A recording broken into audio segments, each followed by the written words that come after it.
তোমরা বর্তমানে Microsoft power point করছো। মাইক্রোসফট পাওয়ার পয়েন্ট সম্পর্কে আমি পূর্বে এই বিষয়ে একটা শর্টস ভিডিও ছেড়েছিলাম। তোমরা সবাই বুঝে গেছো যে পাওয়ার পয়েন্ট জিনিসটা কি। এখন যেটা বলতে চাই তোমাদেরকে সেটা হচ্ছে পাওয়ার পয়েন্টের তোমরা স্টেপগুলো প্র্যাকটিক্যালি কীভাবে করবে। যেমন হচ্ছে প্রথমে তোমরা টেক্সট নিয়ে লিখে তাকে অ্যানিমেশন দেবে। তারপরের স্টেজটা কী হবে না, কিছু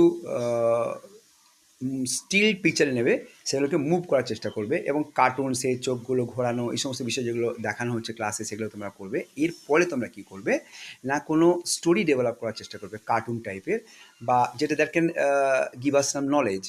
পাবলিকের তোমরা অ্যাওয়ার করতে পারো কোনো বিষয় নিয়ে, কার অ্যাক্সিডেন্ট করে দেখাচ্ছ, reflex driving can cause accident. এছাড়াও তোমরা করতে পারো কোনো কার্টুন, কোনো যে কার্টুনের মাধ্যমে আমাদের কিছু একটা নলেজ পাবো আমরা। যেমন কোনো যে গল্প কচ্ছপের যে গল্পটা আছে, শেয়ালের একটা গল্প আছে, এইসব যে ছোটো ছোটো কার্টুনগুলো আছে ফোক টেলস অ্যান্ড ফেবল স্টোরিজের, সেগুলো তোমরা কিন্তু অ্যানিমেশনের মধ্যে আমাদেরকে